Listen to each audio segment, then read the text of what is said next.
الشيطان الرجيم بسم الله الرحمن الرحيم الحمد لله رب العالمين الرحمن الرحيم مالك يوم الدين إياك نعبد وإياك نستعين اهدنا الصراط المستقيم اللهم صل على سيدنا محمد الفاتح لما أغلق والخاتم لما سبق ناصر الحق بالحق والهادي إلى صراطك المستقيم وعلى آله حق قدره ومقداره العظيم. Chers téléspectateurs de Amani TV, bienvenue dans votre nouveau numéro de Visage de l'Islam. Aujourd'hui, nous allons poursuivre la vie de notre prophète bien-aimé Sayyidina Muhammad sallallahu alayhi wa sallam. Nous allons nous appesantir sur un épisode important en suivant le cours de notre émission. C'est celui de l'émigration vers la Mecque, qui s'appelle en arabe l'hégire. Comme vous le savez, le prophète sallallahu alayhi wa sallam a commencé son message de prophétie à la Mecque pendant les 10 premières années, donc de l'âge de 40 ans à l'âge de 50 ans. Il a donc commencé à prêcher pour l'unicité d'Allah subhanahu wa ta'ala, pour la restauration des valeurs cardinales de l'humanité, que sont l'égalité, que sont la fraternité, que sont la solidarité, que sont la justice, autour du thème essentiel qui est celui de l'unicité de Dieu, la ilaha illallah, et aussi celui de la prophétie, Muhammad Rasulullah sallallahu alayhi wa sallam. Ce message, bien sûr, venait remettre en cause un certain nombre de privilèges, de valeurs préétablies qui sont portés à la Mecque par les Qurayshites et par toutes les tribus en général. C'est pourquoi le prophète sallallahu alayhi wa sallam a rencontré beaucoup de difficultés dans cette pérégrination qui est à la fois sociale et spirituelle. À la mesure de la révélation, à la mesure des messages qu'Allah subhanahu wa ta'ala lui délivrait à travers l'ange Gabriel, qui remettait fondamentalement en cause les bases de la société mécoise, le prophète sallallahu alayhi wa sallam devait donc faire l'objet de toutes les sortes de persécutions possibles. À la fin de l'année 618-619, le prophète sallallahu alayhi wa sallam commençait à vraiment avoir sa stature d'homme d'État. Mais deux événements majeurs vont saper son moral. Le premier, c'est le rappel à Dieu de Abi Talib, un de ses plus solides remparts, qui était son oncle, donc frère de son père, Abdullah ibn Abdul Muttalib, et aussi père de son cousin, Ali ibn Abi Talib. Donc son oncle Abu Talib mort créa un choc auprès du prophète sallallahu alayhi wa sallam, car il perdait là un de ses plus grands soutiens. Mais l'autre événement majeur qui l'influença en ce moment-là, c'est le rappel à Dieu de Khadija, qui était son épouse bien-aimée, qui l'a accompagnée dès les premiers instants, et bien avant la prophétie, à travers ses moyens, à travers ses conseils, mais ce qui a été surtout son premier soutien dans la prophétie. Ces deux remparts qui étaient pour le prophète sallallahu alayhi wa sallam le soutien indéfectible, donc venaient de disparaître. Ajoutez à cela l'animosité des Mécois qui usaient de tous les moyens pour lui rendre la vie difficile à la Mecque. La tradition musulmane parle d'embargo. En ce moment-là, on privait les compagnons du prophète, ceux qui avaient cru en lui, de tous les moyens pour survivre. On disait aux commerçants de ne pas leur vendre des produits. On se passait le mot entre eux de ne pas épouser parmi les compagnons du prophète sallallahu alayhi wa sallam. Je ne parle pas des brimades, je ne parle pas des insultes, des colibés. Le Coran rapporte souvent qu'on le traitait de possédé, de fou. Le prophète sallallahu alayhi wa sallam, face à toutes ces tentatives de vexation, d'humiliation, même de meurtre, envisageait régulièrement de sortir de la Mecque, de partir. C'est dans cette perspective qu'on peut inscrire les différents voyages. D'abord en Abyssinie, où il a envoyé 2 expéditions, mais aussi le voyage à Taïf, qui est connu, où il n'a ramené que brimade. On raconte même qu'il était blessé car on lui avait jeté des pierres. Et c'est là que le prophète sallallahu alayhi wa sallam a fait ce dua qui est très connu. Allahumma inni ashku ilayka da'afa quwwati wa qillata hilati wa hawani ala nas. Cette prière très puissante qui se trouve dans les hadiths, où le prophète sallallahu alayhi wa sallam, malgré les vexations, malgré les coups de blessure, il dit qu'il n'y a rien d'important tant qu'Allah subhanahu wa ta'ala n'est pas fâché contre lui. Il ne retenait rien de ces brimades et de ces vexations, que est-ce qu'il était encore dans l'agrément de Dieu. Je vous recommande ce dua qui est très puissant quand on est en période de difficulté. Je le répète, Allahumma inni ashku ilayka da'fa quwwati wa qillata hilati wa hawani ala nas, jusqu'à la fin. Le prophète sallallahu alayhi wa sallam, dans cette perspective de trouver des solutions à ces brimades, à ces vexations, cherchait donc par tous les moyens de trouver des solutions pour préserver ce message. C'est ainsi qu'il rencontra souvent, au gré des pèlerinages, des frères qui étaient venus de la ville de Yathrib. Et dans ces rencontres, il y eut donc des consultations et des concertations, car il commençait à avoir des compagnons à Yathrib.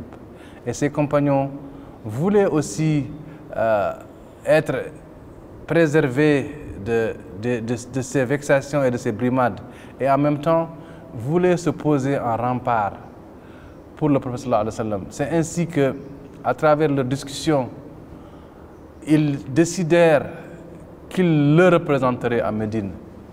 Et donc, c'est au cours de ces dernières années de sa vie à la Mecque, les 3 dernières années, il y eut des rencontres à Aqaba qui sont très connues dans la tradition musulmane, pendant lesquelles ils signèrent des pactes de collaboration et de coopération. Le prophète sallallahu alayhi wa sallam envoya même des messagers de ses compagnons. Le plus célèbre, c'est Mus'ab ibn Umayr, qui partit à Médine, habitait là-bas, converti,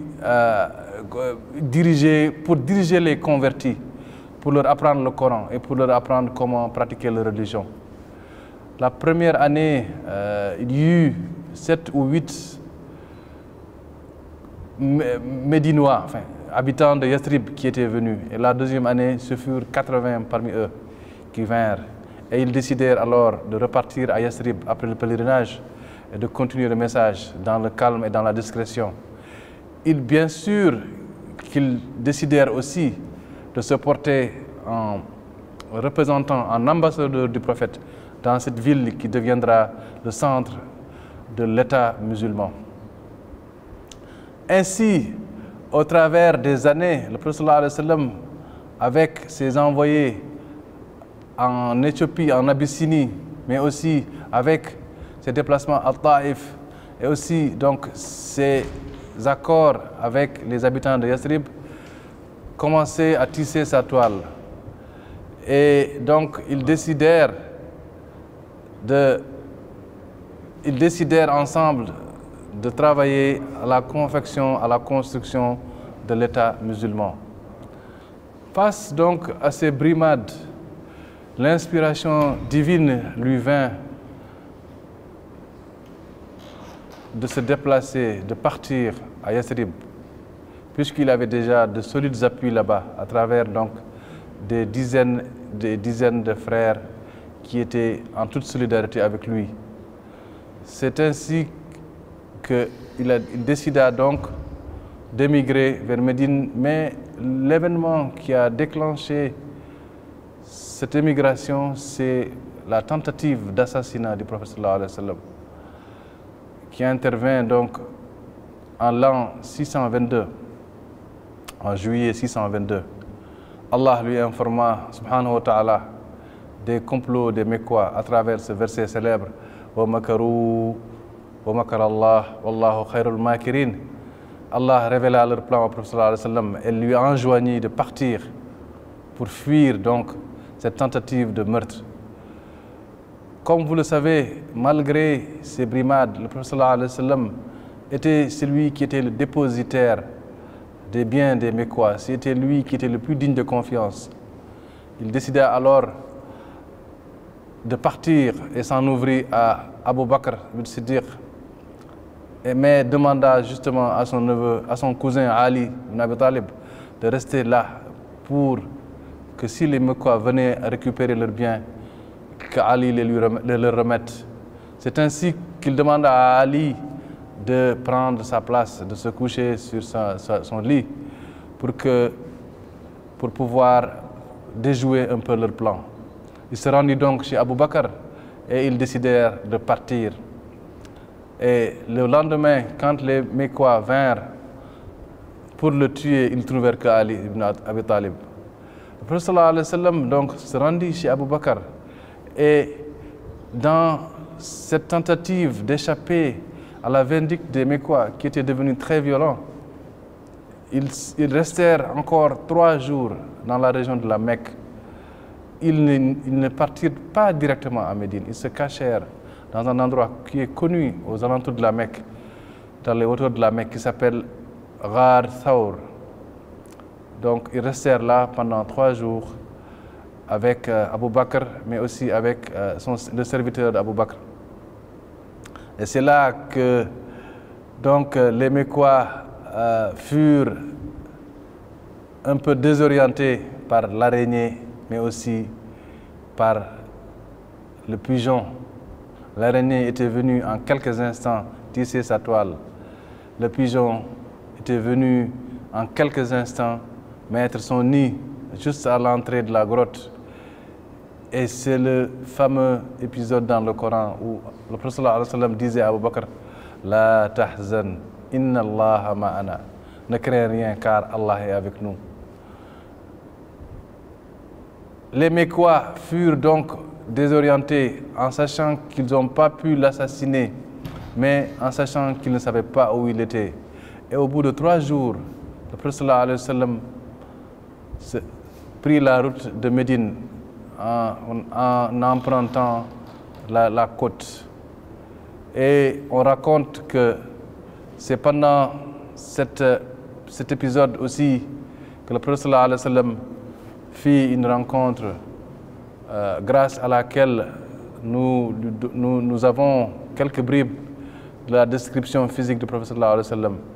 En effet, lors de son déplacement, ils firent halte chez une personne, une dame qui s'appelle Ma'bad.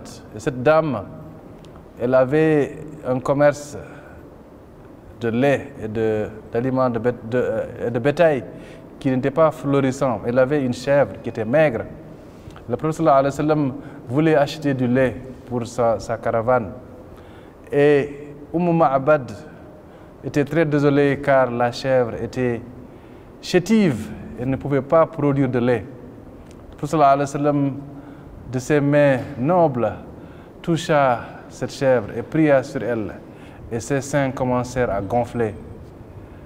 Ils purent traire de cette chèvre suffisamment de lait pour faire boire tout le monde. Et à la fin de l'épisode, le prophète sallallahu alayhi wa sallam partit donc en laissant à cette dame une chèvre revigorée, productrice de lait. Et quand le mari de cette femme vint trouver du lait dans sa maison, il demanda à sa femme « Oh Ma'bad », car le prophète sallallahu alayhi wa sallam avait dit « Laisse cette partie du lait pour Abu Ma'bad quand il va arriver ». Sallallahu alayhi wa sallam. Le prophète sallallahu alayhi wa sallam partit donc, et quand le mari de Ma'bad arriva, il demanda: mais comment se fait-il que tu as autant de lait comme ça? Là, sa femme lui dit: j'ai certainement été visité par une personne bénie. Et son mari de lui dire: décris-moi cette personne. Vous me permettrez alors peut-être de vous lire quelques passages de cette description célèbre de Ma'bad, qui fait partie des descriptions les plus fidèles du trait physique du prophète sallallahu alayhi wa sallam. La nuit de l'Hijra, le prophète alayhi salatu wa salam, accompagné d'Abu Bakr radiallahu anhu et du serviteur de ce dernier, Amr ibn Fuhayra, donc ont rencontré Ma'bad. Et voici ce que Ma'bad décrit, comment elle décrit le prophète sallallahu alayhi wa sallam. Elle dit ainsi: il était incroyablement lumineux et de grande beauté. Il avait un visage splendide. Son ventre ne bombait pas. Sa tête n'était pas petite. Elle avait des traits fins et harmonieux. Il avait des yeux attirants, noirs vifs, fins, arqués par des sourcils continus. Sa voix était cassée. Le blanc de ses yeux était très blanc et le noir très noir, donnant l'impression d'avoir du kohol. Ses sourcils s'affinaient avec un petit duvet entre eux. Il avait un joli cou mince. Quand il se taisait, il impressionnait, et quand il parlait, il dominait et accroissait l'émerveillement. Son élocution était très agréable, claire et concise, jamais superflue, au point qu'on aurait dit que des perles sortaient de sa bouche. De loin, il était le plus beau et le plus merveilleux des hommes, et de près le meilleur. Sa taille était moyenne, ni trop grande au point de forcer l'élévation du regard, ni trop petite au point d'exiger l'abaissement des yeux. Il était telle une jolie ramure entre deux, mais la plus plaisante des trois à regarder. Il était toujours entouré par ses compagnons qui prenaient soin de lui. À chaque fois qu'il prononçait quelque chose, les auditeurs l'écoutaient avec une attention passionnée. Et chaque fois qu'il donnait un ordre, il rivalisait d'ardeur pour l'exécuter. Il était servi et entouré, mais jamais renfrogné ni critiqueur. Cette description de Ma'bad est rapportée par Al-Bayhaqi. Cette description est d'ailleurs citée par Ibn Kathir, qui dit que Ma'bad dit alors: par Allah, c'est ce Qurayshite qui est recherché. Et si tu le voyais, elle s'adressait donc à son mari, et si tu le voyais, certes je le suivrai, et je ne manquerai pas d'aller vers lui, de trouver le chemin vers lui. Donc, sur la base de cette description, Ma'bad et son mari émigrèrent vers Médine et se convertirent à l'islam. Alhamdulillah Rabbil Alamin. Le prophète sallallahu alayhi wa sallam, donc,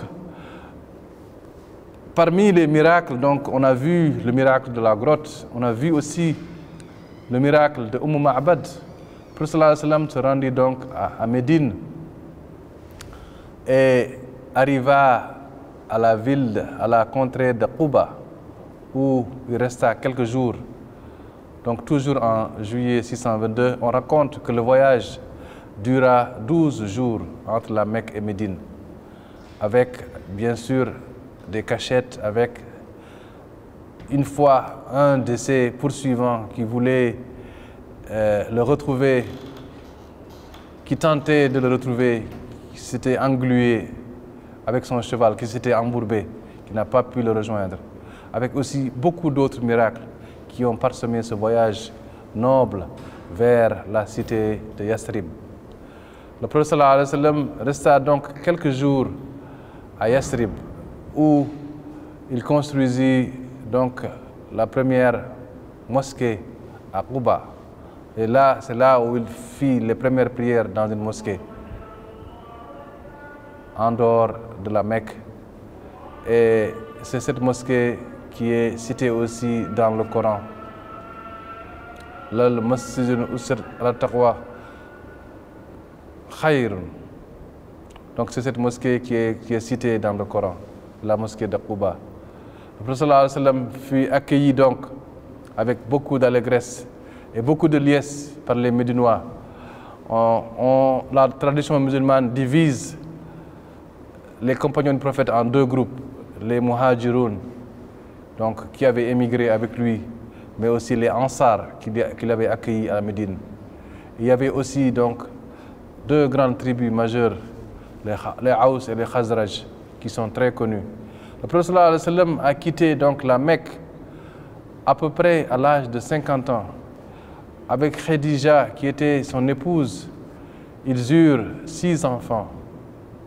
Al-Qasim, Abdullah, mais aussi 4 filles.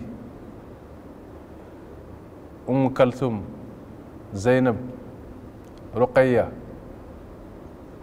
et Fatima. Le prophète sallallahu alayhi wa sallam, après la mort de Khadija, épousa notre mère Umm al-Mu'minin Saouda, puis Aïcha radiallahu anha, avant de quitter la Mecque.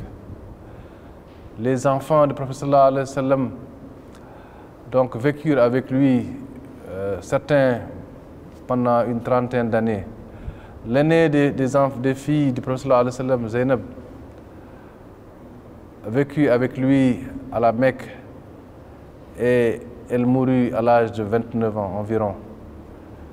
Les deux filles, Kalthum et Ruqayya, épousèrent le célèbre calife Ousmane bin Affan. C'est la raison pour laquelle d'ailleurs on l'appelle Dhan Nourayn, car c'est le seul calife qui a eu la chance d'épouser successivement deux filles du prophète sallallahu alayhi wa sallam, l'une après l'autre. Donc après la mort de Ruqayya, Ousmane épousa Kalthum. Et vous connaissez tous l'histoire de Fatima, qui est la source de la descendance des enfants, des petits-enfants du prophète sallallahu alayhi wa sallam. Aïcha épousa donc le calife Ali ibn Abi Talib, le cousin du prophète sallallahu alayhi wa sallam. Les deux enfants, les deux garçons moururent en bas âge, qui sont Abdullah et Al-Qasim. Voici donc le dua que le prophète sallallahu alayhi wa sallam a dit lorsqu'il a été persécuté à Taïf. Allahumma ilayka ashku da'afa quwwati wa qillata hilati wa hawani ala an-nas ya arhamar rahimin. Anta rabbul mustad'afin wa anta rabbi. Ila man takilni ila ba'idin yatajahhamuni am ila aduwwin malaktahu amri. In lam yakun bika ghadabun alayya fala ubali. ولكن عافيتك أوسع لي.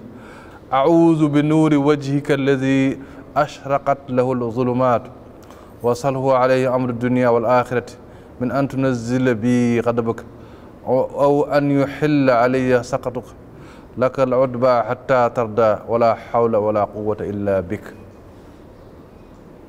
Voilà, chers téléspectateurs, nous avons à travers cette émission développé le thème de l'hégire, de l'émigration du prophète sallallahu alayhi wa sallam de la Mecque vers Médine. Cet épisode intervient 10 ans après la naissance de l'islam, un certain 16 juillet 622. C'est à partir de cette période-là que nous avons commencé à compter dans le calendrier musulman. Nous sommes cette année-ci en l'an 1443. On peut considérer donc que l'islam, cette année, a 1453 ans et qu'on a commencé à compter à partir de la 10e année. L'hégire a plusieurs significations. La première, c'est l'élévation des turpitudes de la Mecque et des vexations vers la cité de la sérénité et de la foi qui est Médine. C'est aussi la délivrance du prophète sallallahu alayhi wa sallam des mains de ses ennemis, mais c'est aussi le renforcement des Médinois par l'arrivée du messager d'Allah subhanahu wa ta'ala. Mais c'est aussi le début de l'État musulman organisé et le changement de cap dans le message divin à travers donc l'édification d'un État moderne et l'organisation de la société musulmane autour et dans la ville de Médine. Voilà, chers téléspectateurs, un aperçu bref de ce qu'on peut retenir de l'hégire, qui est donc un épisode fondamental de la vie de chaque musulman. Puisse Allah nous permettre, à travers cette parabole de l'Hégire, de nous élever toujours des ténèbres vers la lumière. Allahumma hadina ila siratal mustaqim. Allahumma salli ala sayyidina Muhammad wa ala alihi wa sahbihi wa sallim. Nous vous remercions donc d'avoir suivi cette émission. Nous remercions le directeur général de Amani TV ainsi que toute l'équipe technique qui nous a accompagnés, dirigée par Cora Gueye. Merci, chers téléspectateurs, d'avoir suivi cette émission. À la prochaine, Inch'Allah. Assalamu alaikum wa rahmatullahi wa barakatuh.